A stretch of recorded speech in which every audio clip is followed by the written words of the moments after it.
Good afternoon, Professor, and good afternoon to my classmates in our Introduction to Asian Religions class. My name is Kaeden Hearn, and welcome to my final PowerPoint presentation for our Fall 2020 semester at the University of Houston. In this presentation, we will be looking at comparing the two powerful East Asian religions of Hinduism and Buddhism. So let's get started. Hinduism and Buddhism are very powerful East Asian religions that have been around for centuries. They share many similarities such as place of origin, morals, and others that we will be exploring, but we will also be exploring their differences such as their beliefs, customs, deities, and power throughout history. So, on screen now we have a picture of the and the Wheel of Dharma. The is a symbol usually associated with the religion of Hinduism. And then over here we have the Wheel of Dharma, which is a symbol usually associated with the religion of Buddhism. And they each also have some more symbols that are used to represent the religions. So, we will begin by examining their history first in terms of origins and then where they are at present day. Then we will move on to their beliefs in deities, their meaning to life, and the afterlife. Then we will look at their demographics and their country of origin and then worldwide. And then we are going to look at their traditions, in particular their holy days and some holy places. Then we're going to look at their customs in attire and diet. And then finally, we're going to be looking at how much influence each religion has had on politics. So first, we are going to begin their history with their origins.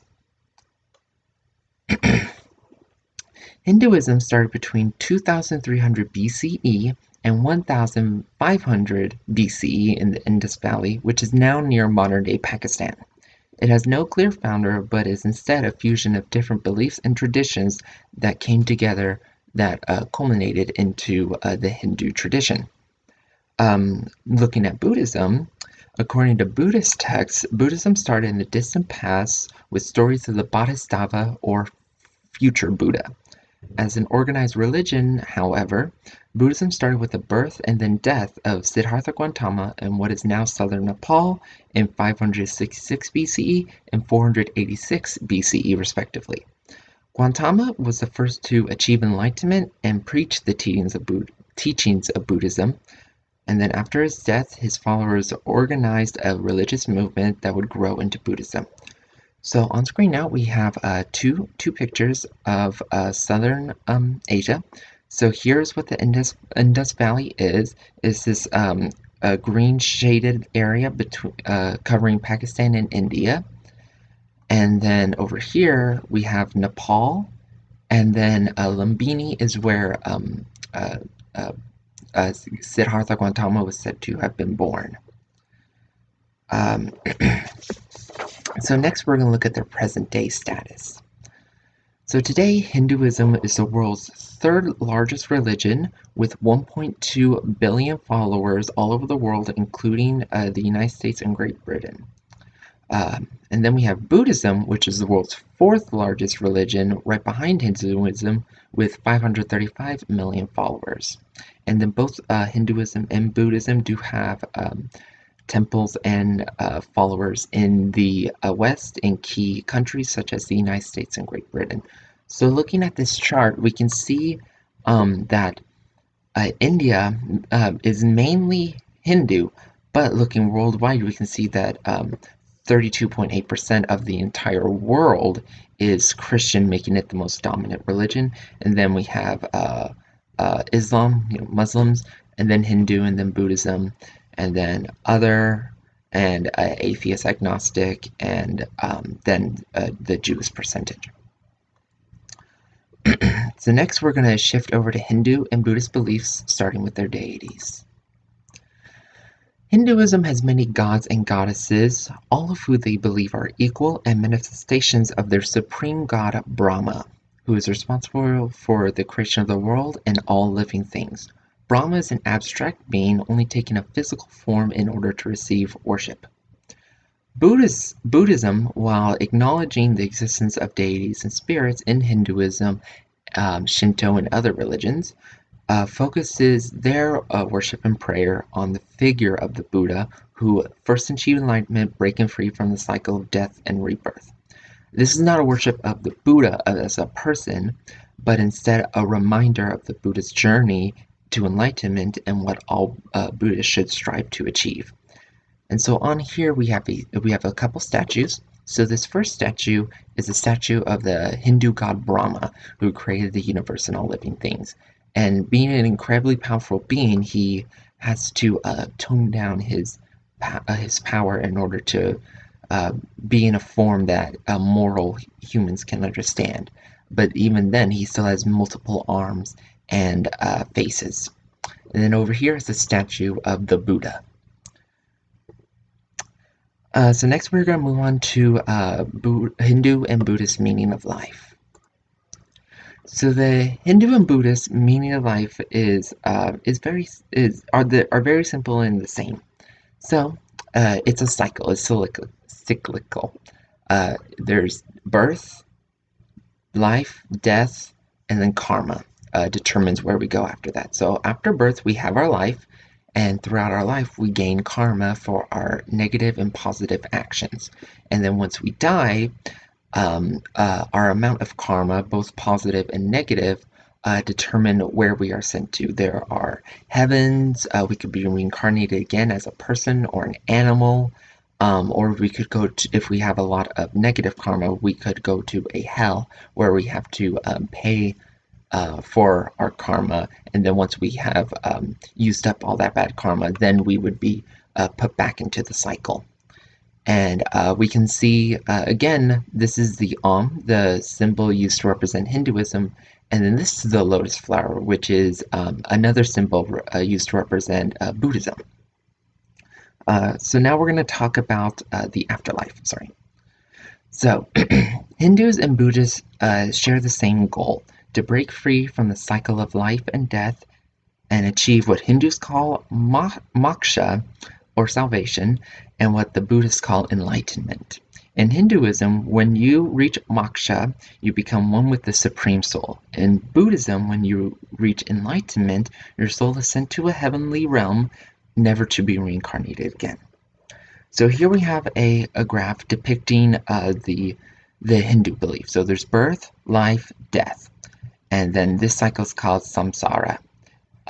But during our life, we could achieve moksha, which is a way out of this endless cycle, where our soul can finally be free. And then over here we have a depiction of what the Buddhist heaven is said to look like. So moving on, we're going to be looking at Hindu and Buddhist demographics, starting with their country or land of origin.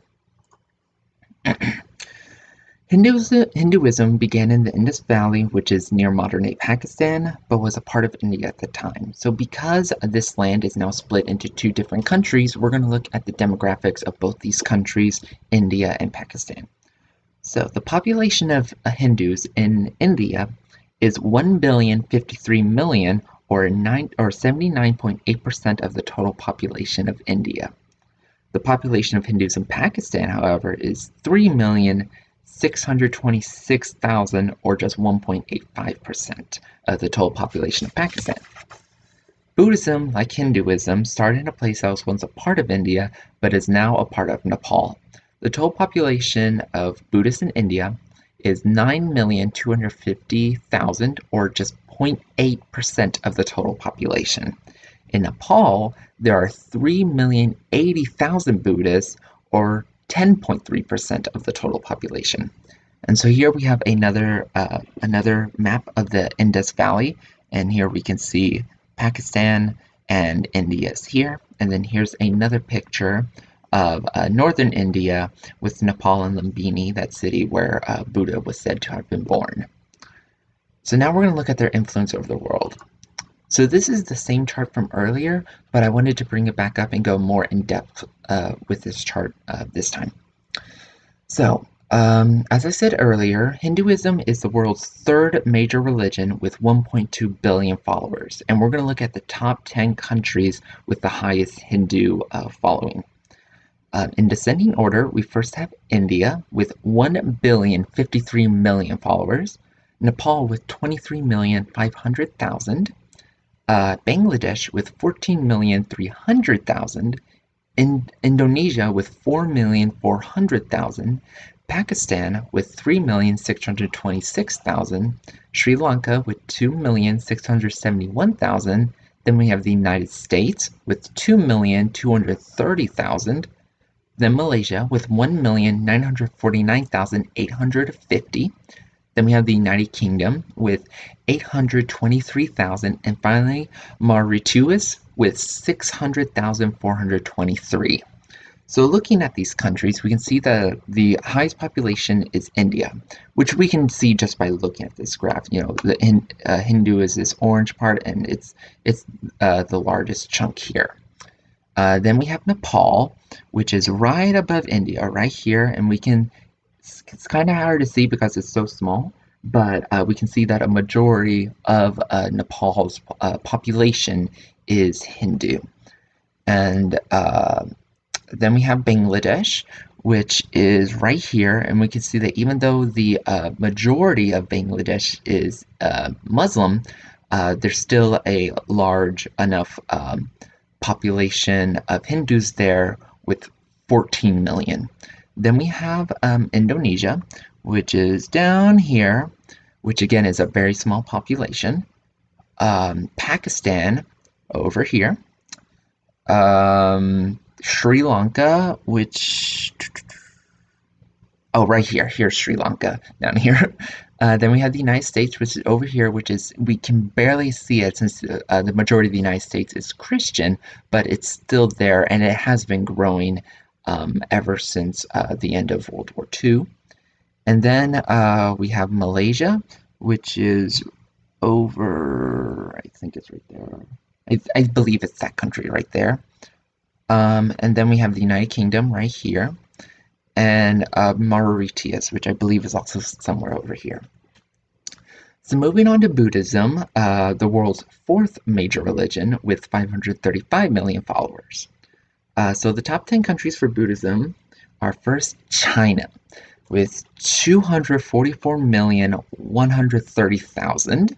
Then we have Thailand with 64,420,000. Japan with 45,820,000, Myanmar with 38,410,000, Sri Lanka with 14,450,000, Vietnam with 14,380,000, then Cambodia with 13,690,000, South Korea with 11,050,000, India with 9,250,000, and finally Malaysia with 5,010,000. So looking at this, we can already see a difference in the population between Hinduism and Buddhism. So Buddhism's first highest, most populated country is China, which is right here. And we can see that it's this orange part here. And so actually a majority of China is either atheist or agnostic or other, and then we have Buddhism. And then we have Thailand, which is right here. We see the majority of Thailand is Buddhist. And then Japan, right here, same thing. Over half of the country of Japan is Buddhist. Then we have Myanmar, which is, I believe it's this country right here. Then we have Sri Lanka, which is down here. Then we have Vietnam, which is right here. Cambodia, which I believe it's this one. South Korea, which is over here. And then we have India right here is just this very small section. There are actually more Christians than Buddhists in India, it looks like. And then we have Malaysia, which is right... I'm actually not sure. I can't see Malaysia.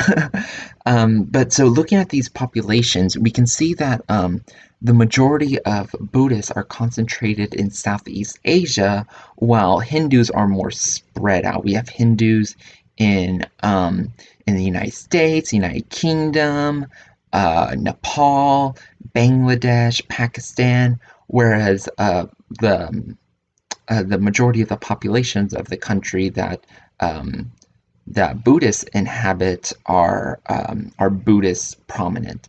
So we have Sri Lanka, Thailand, Vietnam.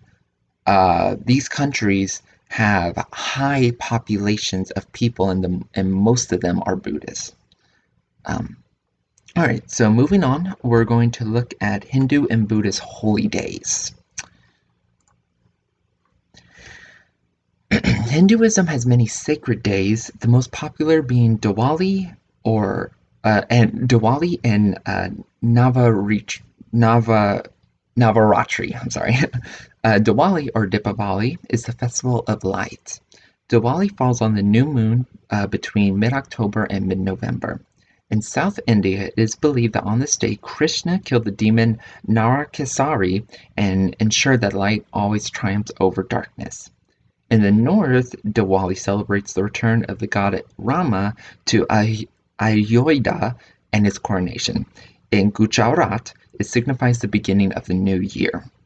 Navaratri is a celebration of fertility and harvest and falls on the new moon from mid-September to mid-October. In many parts of India, it's a celebration of the goddess Sarasvati, Lakshmi, and Durga. The ninth day of the celebration is devoted to Sarasvati, who is the goddess of learning and music. In southern India, all instruments of learning are placed before an image of the goddess to receive blessings. And this is not just instruments such as like a violin or a sitar or anything like that. It also includes educational instruments. So it could be something like a pencil or a typewriter, or in more modern times, computers have been given a day to rest and receive blessings. Then the last day of Navaratri is dedicated to Lakshmi, who is the goddess of good fortune. On this day, Hindus embark on adventures, open new business accounts, and take up courses of learning in order to receive luck on their new endeavors. Looking at Buddhist holy days, the most important holy day is Visakha Puja, or Buddha's Day. This day falls on the full moon from April to May. This day celebrates the Buddha's birth, enlightenment, and death. So on here we have a picture of Diwali, the festival of light, and as you can see, even though this city in India it's nighttime, the sky is lit up with fireworks and lanterns, and it looks like the city is on fire, but they're just celebrating this festival of light. And some of the other pictures I saw, they would make lotus flowers and things like that out of candles, and it was very beautiful. And there we have a picture of Visakha Puja, and here we have Buddhist monks meditating beneath a tree similar to the one that the Buddha had achieved enlightenment under. So now we're going to look at some places that are sacred to Hindus and Buddhists. So according to Hindu texts, all of India is holy, as India is the place where the actions of karma come to fulfillment. The Ganges, Yamuna, Kaveri, and Narmada rivers are said to be so holy that just by bathing in them, a person could wash away all sins from their soul. A regular pilgrimage is taken to Triveni Sangama, which means confluence of three rivers at Prayag, Allahabad. It's at this place that the rivers of Ganga, Yamuna, and the mythical underground river Sarasvati all meet. Other sacred temples include the Angkor Wat in Cambodia, which is dedicated to Vishnu, and the temple of Tirupati in Andhra Pradesh, which is one of the richest temples in the world and is also dedicated to Vishnu. So according to ancient texts, before his passing, the Buddha ordered to have his body cremated and his ashes enshrined in stupas, or funerary mounds, to serve as focal points of worship. Some of the most popular locations are the Great Buddhist Temple of Bora Bora in Java. Then we have the Temple of the Tooth in Kandy, Sri Lanka, which is said to contain a tooth of the Buddha. And then we have the Temple of the Emerald Buddha in Bangkok, Thailand. So looking at these images, this is a picture of the Triveni Sangama, and we can see that there are thousands of people who have traveled to this place to uh, to cleanse any sin from their soul, so that they can have a better chance at breaking free from the cycle of life and death, and and achieve sorry and achieve moksha. And then here we have a picture of a Buddhist stupa, which is a funerary mound. And so it's here that Buddhists would go to worship and seek aid in achieving enlightenment. So now we're going to move on to some Hindu and Buddhist customs, starting with their attire. So Hindu men frequently wear short coats called angarka, and the women wear a long scarf or robe called a sari. The Brahman, or a Hindu priest, wears a sacred thread known as a upavita, and it is always worn. Hindu ascetics usually wear a loincloth or dhoti, and the teacher a yellow robe. However, there is a tradition of naked asceticism. Buddhist attire is known simply as wearing a robe. This robe is called a chivari, which for centuries was made from rags. There are three different parts of a chivari. The inner robe pali, which is made of 5 strips, then the outer robe arasanga, made of 7 strips, and the great robe samgati, which is made of 9, 15, or 25 strips. The robes are usually orange or brown, and sandals are allowed only if they are simple or if they are achieved in a non-transactional way. Buddhist nuns or females must also wear a belt or a skirt. So here we have a picture of a Hindu youth who is on the journey to becoming a Brahman, and he is wearing his apavita. And I've seen, this is just a simple thread, but I've seen really refined ones that had gold that really powerful people might have worn. But it can go from that to just a simple piece of thread that has received a blessing. And then here we can see different parts of the chivari, the inner robe, outer robe, and greater robe. Or great robe, I'm sorry. So then moving on, we're going to look at some Hindu and Buddhist dietary choices. Most Hindus avoid meat and eggs, although some eat lamb, chicken, or fish. Beef is never allowed as cows are considered holy, but dairy can be consumed. Some Hindus do not eat ghee, milk, onions, eggs, coconut, garlic, domestic fowl, or salted pork, and alcohol is generally avoided. Buddhists are mainly vegetarian, avoiding alcohol, and avoid strong-smelling plants such as garlic, onion, chives, leeks, and shallots, as any strong-smelling plant is said to invoke one's sexual desire. And so here we have a picture of a vegan food pyramid. So here we have whole grains, which is bread, wheat, and barley, oats, things like that. And then we have vegetables. Most vegetables and fruits can be eaten. And at the top we have legumes, which are beans. We have different types of beans there. So finally, we're going to look at the influence each religion has had on politics. Hinduism introduced to India the caste system, which is a social hierarchy that divides Hindus based on their karma and dharma. The 4 main castes are the Brahmin, the intellectual and spiritual leaders. Then we have the Kshatriyas, the protectors and public servants. Then the Vaisyas, the skillful producers, and the Shudras, the unskillful laborers. There are many subcategories and an additional category called the untouchables, a class of citizens outside of the caste system and considered to be the lowest level of the social hierarchy. For centuries, this system has dominated every aspect of life in India until it was made illegal when India became an independent nation, and it was made illegal. However, even though it is illegal, the caste system is still followed, though much more loosely than it was centuries ago. Buddhism is not as widespread as it used to be due to Muslim invaders destroying Buddhist temples during their reign of power in India.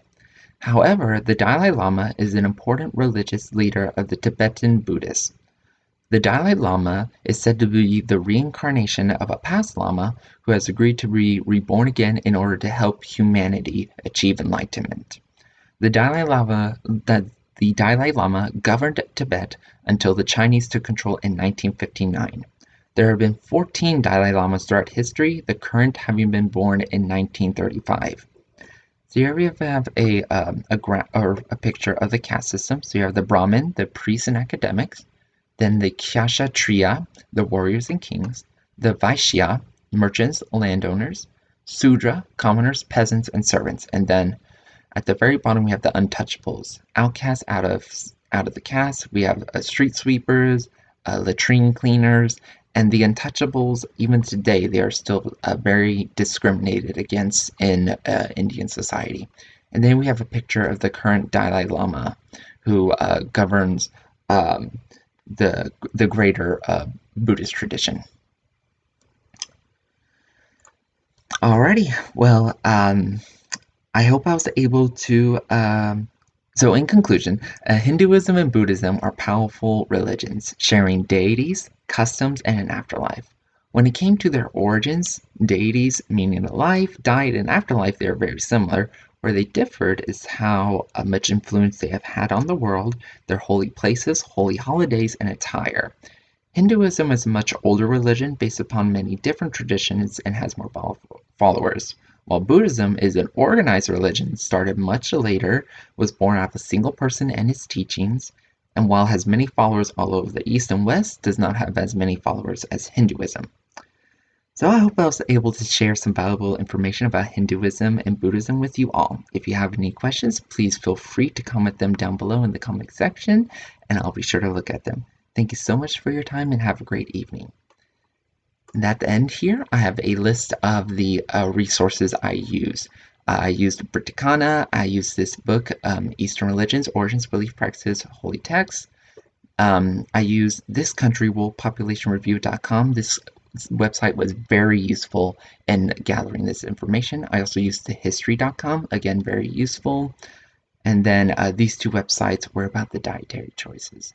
So again, thank you so much for your time, and I'll be sure to link all these websites down below. And thank you. Have a great evening.